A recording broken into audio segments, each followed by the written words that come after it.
الرجیم بسم اللہ الرحمن الرحیم اللہم صلی علی محمد وعلی محمد۔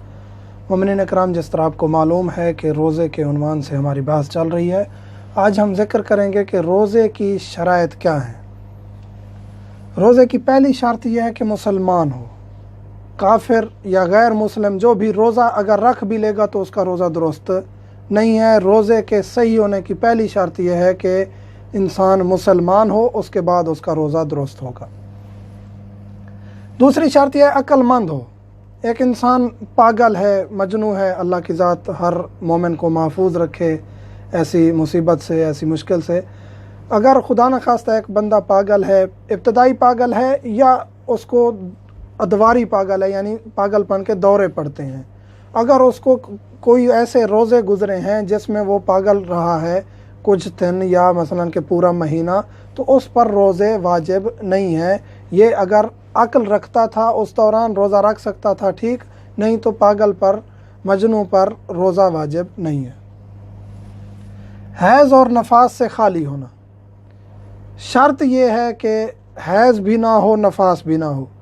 جس خاتون کو مینسز منتھلی آئے ہوئے ہیں وہ اس پر روزہ واجب نہیں ہے، روزہ نہیں رکھ سکتی، رکھے گی بھی تو روزہ درست نہیں ہوگا، وہ بعد میں قضا کرے گی۔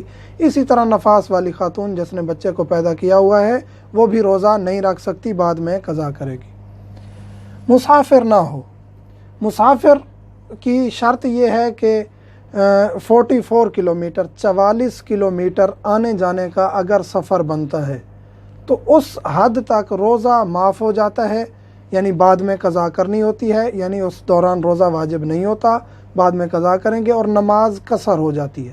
44 کلومیٹر آنے جانے کا بنے، اور اگر اس دوران اس کا کوئی ایسا وطن ہے، اس کی اپنی کوئی ملکیت ہے، اس کی اپنی کوئی رہائش ہے، اس کا گھر ہے، تو پھر یہ 44 کلومیٹر مسافت شرعی شمار نہیں ہوگی۔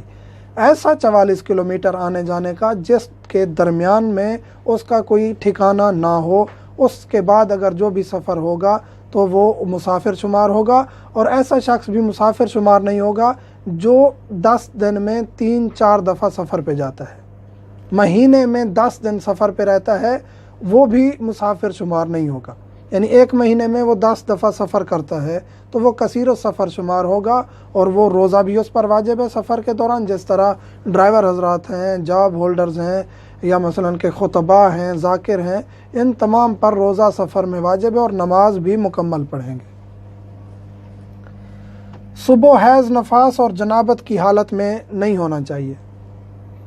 خاتون حیض کی حالت میں تھی، نفاس کی حالت میں تھی، لیکن رات کو وہ پاک ہو گئی لیکن اس نے غسل نہیں کیا۔ اسی طرح ایک مجنب شخص جنابت کی حالت میں تھا لیکن اس نے غسل نہیں کیا۔ یہ تینوں، حیض، نفاس اور جنابت، تینوں کا غسل کرنا سحری سے پہلے، مطلب ہے کہ فجر سے پہلے، فجر صادق سے پہلے غسل کرنا واجب ہے۔ روزے کے درست ہونے کی یہ شرط ہے۔ اگر جان بوجھ کر اس حالت میں رہے ہیں تو اس دن کا روزہ صحیح نہیں ہوگا۔ بیمار کے لیے روزہ معاف ہے۔ ایسا شخص جو بیمار ہے، اس کو پتہ ہے کہ مجھے ضرر ہے، میری بیماری بڑھ جائے گی، میری تکلیف بڑھ جائے گی، مجھے مشکل ہوگی، ایسی تکلیف جو ناقابل برداشت ہو، اس دوران بھی روزہ معاف ہو جاتا ہے۔ اور اسی طرح بزرگ خاتون اور مرد، خاتون ہے، مرد ہے، اتنا بزرگ ہو گئے ہیں کہ اب وہ روزہ نہیں رکھ سکتے، تو ان کے لیے بھی روزہ معاف ہے۔ اور جو یہ اشخاص ہیں جو روزہ نہیں رکھ رہے، مثلا کہ بیمار ہے، بعد میں قضا کریں گے۔ اگر قضا بھی نہیں کر سکتے، جس طرح بزرگ خاتون ہے یا مرد ہے، پھر ہر روزے کے بدلے مد طعام دیں گے، اور احتیاط مستحب یہ ہے کہ 2 مد طعام دیں گے، یعنی 2 مسکینوں کو کھانا کھلائیں گے۔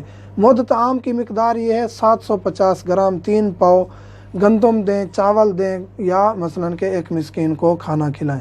یہ ہے مد طعام، اور یہ روزے کی شرائط ہیں۔